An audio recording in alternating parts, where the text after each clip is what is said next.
أعوذ بالله من الشيطان الرجيم.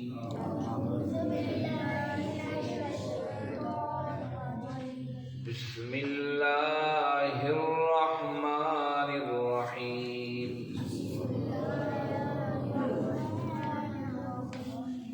من جاء بالحسنة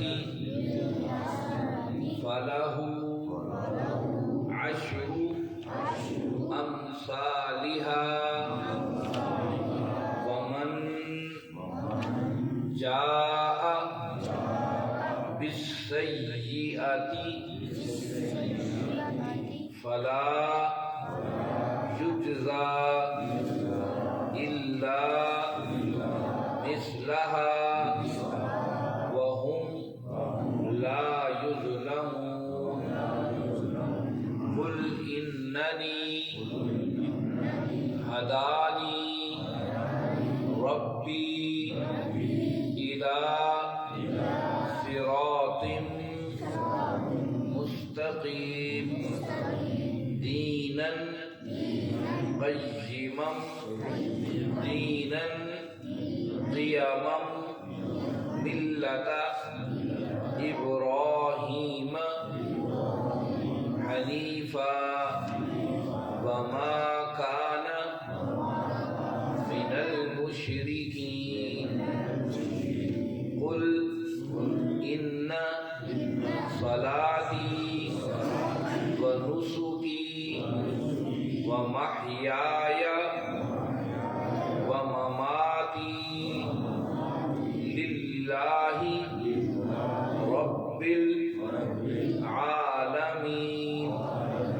لا شريك له وبذلك أمرت وأنا أول المسلمين. صدق اللہ. عزیز ساتھیو، تمام حمد و ثنا، تعریف و توصیف اس رحیم و کریم رب کے لیے جس کا رحم اور کرم ہر سو وسیع ہے. اس کے بعد لاکھوں کروڑوں درود و سلام اس نبی مہرباں پر جنہوں نے اللہ رب العزت سے حق کو پا کر ہم تک حق پہنچانے کا حق ادا کیا. عزیز ساتھیو، 8واں پارہ ہے، سورۃ الانعام ہے، اور سورۃ الانعام کی ہم نے 159 آیات پڑھ لی ہیں. گزشتہ آیات بینات پہ ہم یہ پڑھ اور سن آئے ہیں کہ اللہ رب العزت نے ارشاد فرمایا کہ تم منتظر ہو اس بات کے کہ فرشتے اتریں یا تمہارا رب آئے یا رب کی بعض نشانیاں آ جائیں. اگر تم سمجھتے ہو یہ سب آئے تو پھر سن لو کہ جس دن یہ سب چیزیں آئیں گی تو صرف اسی کو فائدہ ہوگا جو ایمان والا ہوگا، جو اس سے پہلے ایمان لایا ہوگا. اس موقع پر ایمان لائے گا، موقع پر اس کے ایمان کا کوئی فائدہ نہیں ہے. اور قرآن نے فرعون کے ایمان کی تذکرہ کر کے بتا دیا. ساری زندگی دشمن رہا اہل ایمان اور اہل اسلام کے، اور جب ڈوبنے لگا سمندر میں، جب دیکھ لیا فرشتوں کو، تو اب وہ ایمان کے دعویٰ کرنے لگا. لیکن اللہ رب العزت نے فرمایا اس کے منہ میں مٹی ڈال دو، اب ایمان کا کوئی فائدہ نہیں. جب غرغرہ ہو، یعنی کہ روح آپ کے حلق کے اندر پہنچ جائے، پھر آپ فرشتے کو دیکھ کر وہ کلمہ پڑھتا رہے، اس کلمے کا کوئی اعتماد نہیں ہے. اعتماد اسی پر ہے جو پہلے سے اللہ کے ساتھ ایمان والا ہو. یہ میں ان کی بات نہیں کر رہا ہوں کہ جو ایمان والے ہوں ان کا تو ویسے ہی کلمہ جاری ہو جاتا ہے، فرشتوں کو دیکھیں تو بھی نہ دیکھیں تو بھی جاری ہو جاتا ہے. ان کی بات نہیں کر رہا، ان لوگوں کی بات کر رہا ہوں جو پہلے سے کفر کے اندر رہے، سنتے ساری باتیں رہے، ایمان نہ لائے. جب دیکھا فرشتوں کو، جب پتہ چل گیا اوہو یہ باتیں تو سچی تھی، اب وہ ایمان لے کر آئے، اس ایمان کا اعتبار نہیں ہے. جو پہلے سے مومن ہے اس کو آخری لمحے میں کلمہ نصیب ہو جائے، اس کے کیا کہنے، اس کے ایمان کے اندر تو کوئی شک نہیں. اور فرمایا کہ اللہ رب العزت نے اچھا جو ایمان لایا ہے اس میں کچھ نیکیاں بھی کی ہوں، یہ نہیں کہ زبانی کلامی ایمان کا دعوے دار ہو، عملی نیکی بھی ہو. پھر اللہ فرماتے تم بھی منتظر رہو، ہم بھی منتظر رہے. پھر اللہ رب العزت فرمایا کہ لوگوں نے اپنے دین کو فرقوں میں تقسیم کر دیا، گروہوں میں تقسیم کر دیا. اور پھر اللہ رب العزت میدان حشر میں قیامت کے دن بتا دیں گے، خبر دے دیں کون حق پر ہے اور کون جو ہے باطل پر ہے. لیکن ایک بات بتا دی، فرقوں اور گروہوں کی تقسیم اس میں بگاڑ کا سبب جس نے پیدا کیا وہ بھی غلط ہے، بگاڑ کے پیچھے دوڑا وہ بھی غلط ہے۔ یہ تھی گزشتہ آیات۔ آج کا سبق آیت نمبر 160 سے شروع ہوتا ہے۔ دیکھیے اس میں اللہ رب العزت نے کیا اہم باتیں ارشاد فرمائی۔ فرمایا اعوذ باللہ من الشیطان الرجیم، من جو بھی جاء لایا بالحسنۃ نیکیاں، فلہ پس اس کے لیے عشر 10 امثالہا اس کی مثل ہے، ومن جاء جو لایا بالسیئۃ کسی گناہ کو برائی کو، فلا یجزا نہیں بدلا الا مثلہا مگر اسی کی مثل، وہم لا یظلمون اس پر ظلم نہیں کیا جائے۔ اس آیت میں اللہ رب العزت نے بتایا کہ انسان کی نیکیوں کو اللہ کس طرح کاؤنٹ کرتے ہیں اور برائیوں کو کس طرح کاؤنٹ کرتے ہیں۔ ہر بادشاہ کا نظام ہے، اس کا نظام قانون ہے کہ وہ کس طریقے سے لوگوں کو پکڑے، کون کون اصولوں کن کن اصولوں کو توڑے گا تو یہ ہوگا، کن کن اصولوں کو وہ چلے گا اسے پھر بڑے بڑے ایوارڈ دیے جائیں گے۔ ہر حکومت اور ریاست اس طریقے سے طے کرتی ہے۔ آپ کے ملک کا سب سے بڑا جو تمغہ ہے وہ نشان حیدر ہے، جو اس ملک کے لیے اپنی قربانیوں کی اخیر کر دے تو اسے وہ دیا جاتا ہے۔ اسی طرح اللہ رب العزت نے بھی کچھ انعامات اپنی ریاست کے عوام کے لیے رکھے، انسانوں کے لیے رکھے۔ اس انسان کو اللہ نے پیدا اپنی بندگی کے لیے کیا ہے، تو اسی انسان کے لیے کچھ نیکی کی طرف آگے بڑھنے کے لیے کچھ آسانیاں، کچھ رحمتیں، کچھ محبتیں اس سے عطا کی ہیں۔ اسی میں اس محبت کا تذکرہ ہے۔ من جاء بالحسنۃ، اگر کوئی ایک نیکی کرے گا، فلہ عشر امثالہا، اللہ اس جیسی 10 نیکیوں کا اجر دے گا۔ اللہ نے نیکی کے اجر کو نہیں گنا، اجر نہیں بتا اس نیکی کا اتنا اجر ہے، لیکن یہ بتایا اس کو 10، اس کو 70، اس کو 700 گنا، اور دوسرے کا یضاعف لمن، جتنا چاہے گا اس کو اجر دے گا۔ اجر کی لمٹ نہیں رکھی۔ اجر کیا ہے؟ ایک ایسی چیز ہے جو ایسا وزن ہے، جو ایسا ترازو ہے جو اللہ نے اپنے پاس رکھا ہے۔ ہاں یہ بتا دیا جو نیکی کرے گا اس ایک نیکی کے بدلے اسے 10 نیکیوں کا اجر ملے گا۔ کتنا بڑا بادشاہ ہے۔ اور پھر یہاں پر 10 کا ذکر کیا، بعض جگہ 70 کا ذکر ہوا، بعض جگہ 700 کا ذکر ہوا، بعض جگہ یضاعف لمن یشاء، جتنا اللہ چاہے گا دے گا۔ صحابہ نے پوچھا یا رسول اللہ صلی اللہ علیہ وسلم، اللہ نے کہیں 10 کا تذکرہ کہ ایک نیکی کرو اس کے 10 نیکیوں کا اجر پائے گا، کہیں فرمایا ایک نیکی کرو 70 کا اجر پائے گا، 70 نیکیوں کا ویسی، کہیں فرمایا ایک نیکی کرے گا 700 جا کے اجر پائے گا، کہیں فرمایا یضاعف لمن یشاء، جتنا چاہے گا اللہ دے گا۔ یہ کیا معاملہ ہے؟ اللہ کے نبی صلی اللہ علیہ وسلم نے ارشاد فرمایا اس نیکی کے پیچھے جو طاقت، جو قوت کار فرما ہے اس پر اجر ملے گا، اس نیت پر اجر ملے گا۔ یعنی جو نیکی کر رہا ہے اس میں سے کتنی پاور ہے، کتنی سوچ ہے، کتنی اس کے طاقت اور قوت ہے نیکی جو کرنے میں، جتنا اس کا مخلص اور اخلاص پر اس نیکی کے لیے ہوگا، جتنی جد و جہد اور توقع ہوگی اس کے مطابق اس کو اجر ملے گا۔ تو کم از کم جو پیمانہ اللہ رب العزت نے بتایا، یہاں کم از کم کا ذکر کیا، فَلَهُ عَشْرُ أَمْثَالِهَا، اس کو 10 کا اجر ملے گا ایک بدلے کے بدلے۔ اللہ کے نبی صلی اللہ علیہ وسلم نے ارشاد فرمایا انسان کی 4 قسمیں ہیں، 4 قسموں کے انسان ہیں۔ ایک وہ ہیں جن کی دنیا بھی خیر والی اور آخرت بھی خیر والی، دنیا میں بھی خوش نصیب، آخرت میں بھی خوش نصیب۔ بعض وہ افراد ہیں جو دنیا کے اندر خوش نصیب، آخرت کے اندر بد نصیب رہیں گے۔ بعض ایسے ہیں جو دنیا کے اندر بد نصیب، آخرت کے اندر خوش نصیب رہیں گے۔ بعض ایسے ہیں دنیا کے اندر ہی بد نصیب اور آخرت کے اندر ہی بد نصیب رہیں گے۔ تو اللہ سے ہمیں دعا کرنی چاہیے اللہ ہم ان لوگوں میں شامل کر جو دنیا میں بھی خوش نصیب ہوں اور آخرت کے اندر بھی خوش نصیب ہوں۔ وَمَنْ جَاءَ بِسَیِّئَةٍ، جو گناہ لے کر آئے گا، فَلَا يُجْزَىٰ إِلَّا مِثْلَهَا، اس کو بدلہ اتنا ہی ملے گا جتنا اس نے گناہ کیا ہے۔ وَهُمْ لَا يُظْلَمُونَ، پر ظلم نہیں کیا جائے۔ کیا زبردست، ایک نیکی پہ 10 اجر اور ایک گناہ پر ایک ہی گناہ۔ اور مزے کی بات دیکھیے، ایک صحیح حدیث میں آتا ہے اللہ کے نبی صلی اللہ علیہ وسلم نے فرمایا ایک بندے نے گناہ کا ارادہ کر لیا، میں نے یہ کرنا ہے، میں نے رشوت لینی ہے، میں نے سود لینا ہے، میں نے فلاں کو مارنا ہے، قتل کرنا ہے، دھوکہ دینا ہے۔ ایک بندے ارادہ دل میں باندھ لیا کہ میں نے ایسا کرنا ہے، اور پھر اللہ کے فرشتے کہتے ہیں یا اللہ ہم اس کا گناہ لکھیں۔ اللہ کہتے ہیں نہیں، بھی گناہ کیا تو نہیں، ابھی دھوکہ دیا تو نہیں، کسی کو قتل کیا تو نہیں، چوری تو نہیں کی، ابھی کسی کو سود کا کاروبار تو نہیں کیا ہے، ابھی سے کوئی غلط حرکت تو نہیں کی ہے. اور پھر اللہ کے نبی صلی اللہ علیہ وسلم میں وہ بندہ اس سے تائبہ ہو یار یہ تو میں نے غلط سوچی اب میں نہیں کرتی. فرمایا اس پر اللہ کہتے ہیں فرشتوں اس کا اجر لکھ دو. کمال ہے, کیسا بادشاہ کہ گناہ کا ارادہ کیا ہے اور پھر گناہ نہیں کیا, اسے پیچھے ہٹ گیا. اللہ کہتے ہیں اس کے نام اور نیکی لکھ دو, اور گناہ اس وقت تک نہ لکھو جب تک یہ کر نہ لے, قدم بڑھائے تب بھی نہ لکھو. کبھی کیا تو نہیں ہے. جب آخر آنکھوں پر پٹی, ایک حدیث میں یہاں تک آتا ہے کہ گناہ کرنے کے بعد بھی اللہ فرشتوں کو روک دیتا, ٹھہرو ابھی توبہ کر لے, ابھی معافی مانگ لے. کیسا رحیم و کریم رب ہے. ہم نے رب کے ذہن میں تصور ایسا ہی بٹھا رکھا ہے وہ جہنم میں ہی لے جانے والا نہیں, اس کی رحمتیں وسیع ہیں. اللہ کے نبی صلی اللہ علیہ وسلم 70 ماہوں سے زیادہ محبت کرنے والا. آپ صلی اللہ علیہ وسلم ایک صحابی گھر آپ تشریف لے گئے دعوت کھانے کے لیے, اور بھی صحابہ بیٹھے ہوئے تھے. آپ نے دیکھا ایک خاتون تندور پر روٹیاں پکا رہی ہیں, اور روٹی جب پکاتی ہیں اندر سے روٹیاں جھانک کر دیکھنے لگتی ہیں تو ان کے گود میں ایک بچہ ہے, ابھی اسے پیچھے ہٹا لیتی ہے. جو ہی آگ کی لپٹیں تندور سے باہر نکلتی ہیں بچے کو پیچھے ہٹا لیتے. اللہ کے نبی صلی اللہ علیہ وسلم اس منظر کو دیکھ رہے تھے. صحابہ نے بھی اللہ کے نبی صلی اللہ علیہ وسلم کی نگاہوں کا تعاقب کیا, صحابہ بھی اس منظر کو دیکھ رہے تھے. اللہ کے نبی صلی اللہ علیہ وسلم صحابہ سے پوچھا صحابہ بتاؤ یہ عورت کیا اپنے بچے کو اس آگ تندور میں جھونک دے گی, جلا دے گی؟ صحابہ کہہ رہے یا رسول اللہ کیسے جلا سکتی ہے, ہلکی سی تپش اوپر اٹھتی ہے تو اپنے بچے کو پیچھے کر دیتی ہے کہ تپش مجھے لگے اور میرے بچے کو کچھ نہ ہو.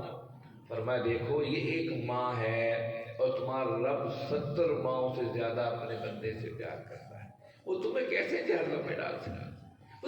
وہ تو منتظر ہے, کوئی ایک قدم سوچے تو صحیح, خیر کی طرف بڑھے تو صحیح. ابھی خیر کا سوچا ہے کیا نہیں, اللہ کے نبی صلی اللہ علیہ وسلم اس پر اللہ اس کا اجر لکھ دیتا ہے. ابھی سوچا ہے کیا نہیں, ایک بندے نے کیا ہی نہیں ہے. ایک بندہ حج کے ارادے سے گھر سے نکلا, ایک بندہ خیر کے کام کے گھر سے نکلا, کسی یتیم کے لیے, کسی مفلس کے لیے, کسی کے صدقہ خیرات کرنے کے لیے گھر سے نکلا, اس کی موت آ گئی, ابھی اسے نیکی کا کام کیا ہی نہیں. قیامت تک اس کی نیکی کا اجر لکھ دیا جائے گا. اگر اس کی زندگی قیامت تک طویل ہوتی تو یہ خیر کا کام کرتا, نیت ارادہ یہی تھا, اس لیے گھر سے نکلا تھا, اس لیے کہا کہ اس کی نیکیاں مسلسل لکھی جاتی رہے. حدیث میں آتا ہے قیامت تک جب تک ساری دنیا ختم نہیں ہو جاتی اس کی نیکیوں کا اکاؤنٹ کھلا رہے. کیا زبردست رب ہے, اتنا بہترین رب, اس سے ہمارا تعلق اتنا کمزور ہو جائے. اس کی باتیں سننے کے لیے ہم لوگوں کو پیغام ہی نہ دے, لوگوں آؤ کیسا نہیں اور مہربان رب تمہیں بتا رہا ہے. اور قرآن دوسری جگہ فرمایا کیسے لوگ ہو اللہ کے لوگ رب کے بارے میں بھولے ہوئے ہیں, تو بڑا مہربان رب ہے. یا ایھا الانسان انک کادح الی ربک کدحا فملاقیہ, آہستہ آہستہ تم اسی رب کی طرف جا رہے ہو, مہربان رب کی طرف, جس کے پاس تمہیں پہنچنا ہے. کشاں اسی طرف چلے جا رہے ہیں. اور وَهُمْ لَا يُظْلَمُونَ, کہ جب گناہ بھی ایک لکھا جائے گا اس پر ظلم نہیں کیا جائے گا. کوئی اس کی بات کہیں سے بھی اچھائی کا راستہ نکلتا ہوگا اس کے لیے خیر. اچھا کوئی کہہ سکتا ہے بندہ یہ تو انصاف ہی نہیں ہے, یہ تو انصاف ہی نہیں کہ گناہ کرے گا تو اسے پکڑ لیا جائے گا, نیکی میں 10 گناہ اجر ملے گا. تو اللہ نے فرمایا کہ میں رحمان بھی ہوں اور رحیم بھی ہوں, میں نے رحمت کو اپنے اوپر لازم کر لیا ہے. آپ دیکھ لیجئے کہ یہ اکٹھے بار اللہ کے نام کہ رحمان و رحیم آپ کو اکٹھا ملے گا. اور ہر صورت کے شروع میں آپ دیکھ لیجیے سوائے سورۃ توبہ کے ہر شروع بسم اللہ الرحمن الرحیم بتایا کہ ہر بندہ جب قرآن کی سورت پڑھے اس یقین کے ساتھ وہ رحمان بھی ہے اور رحیم بھی ہے, اس کی دونوں صفات کو اپنے اندر جذب کر. قل کہہ دیجیے اننی, بے شک میں, ہدانی, ہدایت کے راستے پر ہوں, ربی, اپنے رب کی طرف سے, الی صراط مستقیم, سیدھے راستے کی طرف, دین قیما, مضبوط دین, ملت ابراہیم, ابراہیم کی ملت, حنیفاً جو کہ یکسو تھے, وما کان من المشرکین, اور میں مشرکوں میں سے نہیں ہوں. یہ اللہ رب العزت نے اپنے محبوب کی زبانی کہلوا کر اس امت کو بتایا کہ راستہ کیا ہے. قل اننی ہدانی, کہ میرے رب نے مجھے ہدایت دی, مجھے سیدھا راستہ دکھایا. میرے رب نے الی صراط, جو بالکل سیدھا راستہ ہے. اور سیدھا راستہ کون سا؟ دین قیاما, یہ مضبوط دین ہے, قیامت مضبوط دین ہے. ملت ابراہیم, ابراہیم علیہ السلام کا طریقہ ہے. حالانکہ موسیٰ علیہ السلام بھی آپ سے پہلے نبی آئے ہیں، عیسیٰ علیہ السلام بھی آئے. آپ کہہ سکتے تھے کہ وہ طریقہ جو موسیٰ کا تھا، جو عیسیٰ علیہ السلام کا تھا، وہ طریقہ مجھے اللہ نے بتایا. نہیں، آپ نے ابراہیم علیہ السلام کا نام کیوں لیا؟ اس کی وجہ یہ ہے کہ موسیٰ علیہ السلام بھی اپنی بنیاد ابراہیم علیہ السلام سے جوڑتے تھے، عیسیٰ علیہ السلام بھی اپنی بنیاد ابراہیم علیہ السلام سے جوڑتے تھے، حتیٰ کہ عرب کے مشرک بھی اپنی بنیاد کو ابراہیم علیہ السلام سے جوڑتے تھے، کیونکہ ابراہیم علیہ السلام کے بارے میں یقین تھا اہل عرب کو بھی. رب کے گھر کی تعمیر کی اور ان کے بیٹے اسماعیل تھے جن کو قربان کیا گیا. یہ اچھی طریقے سے ذہن نہیں. اسی طرح ایک اور فرقہ عرب کے اندر پایا جاتا تھا جسے صابی کہا جاتا تھا. یہ صحابی لفظ نہیں ہے، صابی، سواد سا بات ہوتی، یہ بھی صابی. صابی انہیں کہتے تھے جو مذاہب کی پوجا کرتے تھے، سورج کی، چاند کی، ستاروں کی. ان سے پوچھتے تھے تم کیوں ان کی پوجا کرتے ہو؟ وہ بھی اپنے مذہب کو ابراہیم علیہ السلام کے ساتھ جوڑتے تھے. اس سے اللہ نے اس آیت کے صرف دو باتیں کی: دین قیما، مضبوط دین، پختہ دین. کس کا تھا؟ ملت ابراہیم علیہ السلام کا. تیسری بات کی حنیفہ. قرآن مجید میں آپ جانتے ہیں 25 انبیاء کا تذکرہ ہوا ہے، لیکن اللہ نے حنیف کا لفظ کسی کے لیے استعمال نہیں کیا. قرآن مجید میں حنیف کا مقام 10 مقامات پہ ہے. 10 جگہ اللہ نے قرآن میں حنیف کا لفظ استعمال کیا ہے، اور 10 کے 10 دفعہ ابراہیم علیہ السلام کے لیے استعمال کیا. حنیف کا مطلب ہے یکسو، پوری توجہ ایک طرف کر دینا، یکسو ہو جانا کسی مشن کے لیے، کسی مقصد کے لیے. ابراہیم کی یکسوئی اللہ کو اتنی پسند آئی کہ اللہ نے قرآن میں جب حنیف کا تذکرہ کیا سوائے ابراہیم کے کسی کے لیے تذکرہ نہیں. حالانکہ باقی انبیاء بھی تو حنیف تھے، لیکن بعض کی ادائیں کسی کو ایسی پسند آ جاتی ہیں اپنے اولاد میں، بچوں میں، اس کی نگاہوں میں وہ بچہ بیٹھ جاتا ہے. محلے میں، بستی میں کچھ ایسے لوگ ہوتے ہیں جن کے کچھ کام دماغ میں سج جاتے ہیں، اگرچہ لوگ تو اور بھی ہوتے ہیں. ایک بندہ ہے، وہ ایک کام کر رہا ہے، بس کہ مسجد کی صفائی کر رہا ہے. ایک تو صفائی کر رہا ہے، ایک صفائی کے ساتھ بعض دوسری چیزوں کو بھی دیکھ رہا ہے، ان کو بھی معاملہ دیکھ رہا ہے. یعنی ایک کام بڑے حسن و خوبی سے انجام دے رہا ہے، ایک کام سارے کام کر رہا ہے. یہ بعض باتیں ایسی دل کو موہ لیتی ہیں کہ دل بے اختیار کھینچاتا ہے. ابراہیم علیہ السلام کی زندگی اس طریقے سے رب کے ساتھ جڑی تھی. قرآن نے حنیفہ کا لفظ صرف اپنے ابراہیم کے لیے استعمال کیا، اور خلیل کہا کہ میرا دوست کوئی ہے تو وہ ابراہیم ہے. ملت ابراہیم حنیفہ، کہ وہ ابراہیم جو یکسو ہو گئے تھے، انہی کا دین پہ میں قائم ہوں، وہ سیدھا ہے. وما کان من المشرکین، وہ مشرک نہیں تھے. اس طرح یہودیوں نے اپنے مذہب میں شرک کو شامل کر لیا، عیسائیوں نے کر لیا، عرب کے لوگوں نے شرک کر لیا، وہ مشرک نہیں تھے. قل کہہ دیجیے ان صلاتی و نسکی و محیای و مماتی للہ رب العالمین. کہہ دیجیے ان بے شک صلاتی میری نماز، و نسکی میری قربانی، و محیای اور میری زندگی، و مماتی اور میری موت، للہ رب العالمین اللہ کے لیے ہے جو سارے جہانوں کا پالنہار ہے. یہ آیت بڑی یہ پوری انسانی زندگی کو ایک رخ کی طرف لے جاتی ہے. یہ اللہ کے نبی صلی اللہ علیہ وسلم کی زبان اقدس سے کہلوا کر اس امت کو پیغام دیا جا رہا ہے کہ تم زندگی کا حصہ بنا لو. کیا؟ ان صلاتی میری نماز. نماز کیا ہے؟ نماز کو ہم معمولی سمجھتے ہیں. نماز خالص اللہ کے لیے ہونی چاہیے. اس نماز کے اندر کوئی خیال نہ ہو، مال و دولت کا خیال نہ ہو، پیسے کا خیال نہ ہو، یہ کرنا ہے میں نے باہر نکل کر وہ کام کرنے. نماز پڑھتی ساری سوچیں انسان کے دماغ میں آ جاتی. صحابی نے کہ یا رسول اللہ صلی اللہ علیہ وسلم، ہم نماز کو رب کے لیے کیسے خالص کر سکتے ہیں؟ ہم جو ہی نماز پڑھنا شروع کرتے سارے خیالاتوں کو ہجوم انسان کے دماغ میں آنا شروع ہو جاتا ہے. اللہ کے نبی صلی اللہ علیہ وسلم نے فرمایا یہی تو تمہاری نماز کی قبولیت کی نشانی ہے. نماز پڑھتے ہی ذہنوں میں سارے خیالات آ جائیں، کیونکہ چور وہیں چوری کرتا ہے جہاں کچھ سامان ہو، جہاں کچھ بھی نہیں ہے وہاں چور نے کیا چوری کرنا ہے. اس لیے آپ کی نماز اللہ کے یہاں قبول ہو رہی ہے، شیطان اس کو رکاوٹ بنا ہوا کہ نہیں اس کو بار بار رب کی طرف سے بھٹکا دیا جائے. وہ کہ جب بھٹک رہا ہو ذہن و دماغ فوراً دماغ کو اللہ کی طرف لے کر آیا جائے، یہ ہے اصل نماز۔ قل ان صلاتی و نسکی و محیای و مماتی للہ رب العالمین۔ انشاءاللہ اسی آیت کی تشریح ہفتے والے کریں گے۔ اللہ رب العزت سے دعا ہے اللہ رب العزت آپ اور ہم سب کو سمجھنے اور اس پر عمل کرنے کی توفیق عطا فرمائیں۔ وآخر دعوانا الحمد للہ رب العالمین والصلاة والسلام علی سید المرسلین۔